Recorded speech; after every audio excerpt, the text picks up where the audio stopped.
Bonjour les enfants, aujourd'hui je vous propose une petite vidéo pour vous raconter La Belle au bois dormant. Comme ça vous aurez votre maîtresse qui vous raconte un conte comme si on était en classe. Alors vous vous souvenez, on a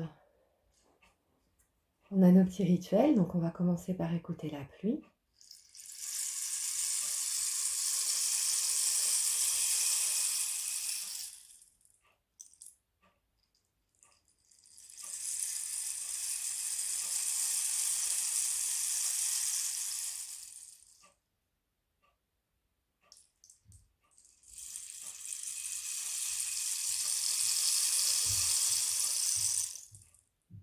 Et pour pouvoir partir au pays des contes, il faut aussi écouter le vent. Et vous pouvez le faire avec moi en regardant cette vidéo. Un petit peu de poudre magique. Et lorsque je vous dis criquet, dites bien fort ce que vous savez dire pour que nous puissions partir. Il était une fois, il y a très longtemps, dans un pays qui aujourd'hui peut-être a disparu, en un temps oublié, bien avant vos grands-parents, un roi et une reine. Ce roi et cette reine désiraient depuis très longtemps et de tout leur cœur avoir un enfant. Ils avaient tout essayé et avaient fini par être découragés. Lorsque, par bonheur, un jour, la bonne nouvelle arriva. La reine attendait un enfant. Et c'est une petite fille qui naquit. Une petite fille, une petite princesse, qu'ils nommèrent Aurore. Alors, pour fêter cet heureux événement, ils invitèrent tous les rois, les reines des pays voisins. Ils invitèrent également les grands notables du pays, les chevaliers, les ducs, les comtes, les comtesses, les duchesses, etc., etc. Et puis aussi, pour cet événement, ils invitèrent toutes les fées du royaume. Et pour ce faire, ils organisèrent un grand banquet qui devait être suivi d'une magnifique fête. Et pour chaque invité, ils disposèrent des couverts et une vaisselle magnifique, ornée d'or. Chaque couvert avait gravé les initiales des personnes invitées. Les couverts étaient d'argent et les assiettes étaient d'or. Les verres étaient de cristal et tout étincelait sur la table. Le fameux jour, tout le monde arriva. Tout le monde se mit à table dans une grande joie pour accueillir ce nouvel enfant qui venait de voir le jour. Or, à un certain moment de la soirée, la porte s'ouvrit et une silhouette se découpa à travers l'embrasure de la porte. C'était une vieille magicienne, une vieille fée que l'on croyait disparue depuis très longtemps et que l'on avait oubliée.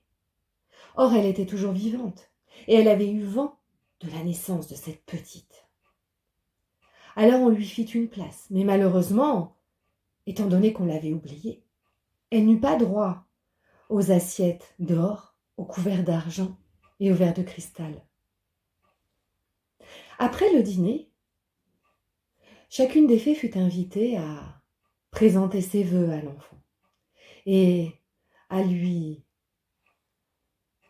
prédire un destin merveilleux. La première s'approcha du berceau et avec des signes magiques, elle lui permit d'avoir une magnifique voix. La deuxième lui donna la grâce. La troisième lui donna la joie. La quatrième, l'intelligence. Et puis, il y avait une fée qui attendait que cette vieille fée oubliée s'approche, car elle craignait un peu la réaction de cette vieille personne que l'on avait oubliée.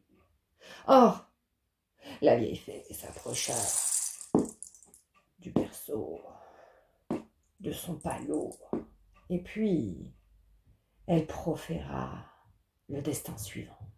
et les paroles que je vais vous rapporter aujourd'hui. Tu auras une belle vie, mais le jour de ton 16e anniversaire, tu te piqueras le doigt sur une quenouille et tu mourras. Le silence stupéfait se fit dans l'assemblée. Tout le monde était horrifié. Le roi et la reine n'en pouvaient plus, ils étaient terrifiés. La reine se mit à pleurer.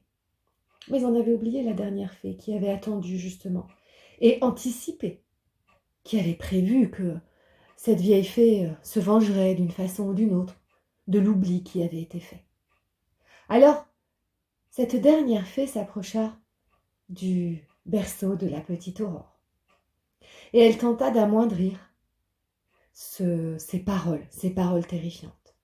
Et elle déclara: le jour de ton 16e anniversaire, tu te piqueras le doigt sur une quenouille, mais tu tomberas endormi pour 100 ans, jusqu'à ce qu'un prince vienne te réveiller.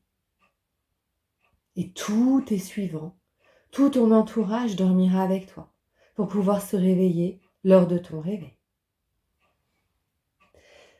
La soirée se termina dans une ambiance plus morose et bien moins joyeuse, vous pouvez vous l'imaginer les enfants. Le temps passa. La reine et le roi firent bannir du royaume et du château toutes les fileuses pour éviter que le destin funeste ne s'accomplisse. La petite Aurore était une petite fille adorable, magnifique, et comme grâce aux dons que lui avaient transmis les fées, elle apprit le chant, elle apprenait tout très vite. C'était une jeune fille très intelligente, une petite fille joyeuse, une petite fille vive qui parcourait le château dans tous les sens. Et puis, elle continua à grandir. Le roi et la reine et tout l'entourage finirent par oublier les paroles funestes de la vieille sorcière qui s'en était retournée tout au fond de la forêt. Or, un jour, alors qu'elle allait bientôt avoir 16 ans, et qu'une grande fête était organisée en cet honneur, la jeune princesse, qui avait coutume de, comme je vous l'ai dit, de visiter chaque parcelle du château et chaque recoin pour en connaître tous les détails. Donc la princesse Aurore, comme je vous l'ai dit, se promenait ce jour-là. Et elle découvrit une porte dérobée qu'elle n'avait jamais remarquée. Elle l'ouvrit, cette petite porte était toute belle, toute mignonne, toute jolie, en bois, avec des encadrures arrondies, de la ferronnerie, et puis une douce poignée en bois poli. Elle abaissa la poignée et puis ouvrit la porte, et découvrit que derrière cette porte, il y avait un escalier en colimaçon qui montait, qui montait, qui montait. Alors elle s'engagea sur la première marche, et très curieuse comme toutes les jeunes filles de cet âge, elle monta. Cet escalier menait tout en haut d'une tour. Et en haut de cette tour, elle découvrit une deuxième porte. Une porte toute simple, en bois, comme pourrait l'être la porte de votre chambre. Elle frappa, et on ne répondit pas. Alors elle ouvrit la porte, et derrière cette porte, elle découvrit une vieille femme, toute voûtée. Une vieille femme qui filait la laine. Alors, elle l'interrogea et lui demanda son nom. Je m'appelle Roxane et je suis très très très âgée. Je file la laine pour pouvoir ensuite produire de la laine et fabriquer des pulls et divers vêtements. La jeune femme, Aurore, était tellement intriguée, tellement intéressée. Peux-tu me montrer comment on fait ? Mais bien sûr, si tu le souhaites, déclara la vieille femme. Alors elle lui montra comment elle cardait la laine, comment ensuite elle enroulait et comment elle filait la laine pour que cette laine devienne des brins de laine que l'on pouvait tricoter. Et puis, au bout d'un certain moment, elle lui proposa de s'asseoir à sa place et d'essayer par elle-même, ce que fit Aurore avec une grande joie. Et ainsi, pendant 1 heure, Aurore fila la laine, jusqu'à ce que tout s'arrête et qu'elle tente d'enlever la pelote de laine. Et c'est là qu'elle se piqua le doigt. Une petite goutte de sang coula et la jeune femme tomba délicatement au sol, endormie. La vieille Roxane, prise de panique, descendit à toute allure l'escalier et alla prévenir les gardes, qui arrivèrent. Puis on fit appeler la reine et le roi qui se souvinrent, enfin, de la prédiction. Et c'est à ce moment-là que la prédiction de l'autre fée se réalisa. Autour d'Aurore, tout le monde s'endormit. On eut le temps de placer tout de même la belle princesse sur son lit, dans sa chambre. Et petit à petit, le marmiton s'endormit au-dessus de sa marmite. Le valet s'endormit contre la porte. Les chevaliers s'endormirent au pied de leurs chevaux. Les gardes s'endormirent leurs hallebardes en main. Tout le palais s'endormit d'un profond sommeil. Avec le temps, les arbres grandirent pour cacher ce magnifique et somptueux palais. Les ronces s'entremêlèrent, s'entrecroisèrent pour former un rideau infranchissable. Et c'est ainsi que tout autour, dans les royaumes voisins, on finit même par oublier l'existence de cette prédiction, l'existence de cette princesse, de ce roi, de cette reine et de ce fabuleux château. Jusqu'au jour où, 100 ans plus tard, un siècle après, le prince d'un royaume voisin vint à se promener dans les parages. Il aperçut ce rideau infranchissable de ronces, ces arbres magnifiques qu'il pouvait apercevoir au-delà du rideau de ronces. Et comme tout jeune homme, il était également très curieux. Alors il sortit son couteau et tenta de couper les ronces. Et comme par magie, alors qu'il en avait coupé une, les autres s'écartèrent. Alors il s'engouffra dans cette forêt très particulière qui dégageait une atmosphère tout à fait spécifique. La lumière était tamisée.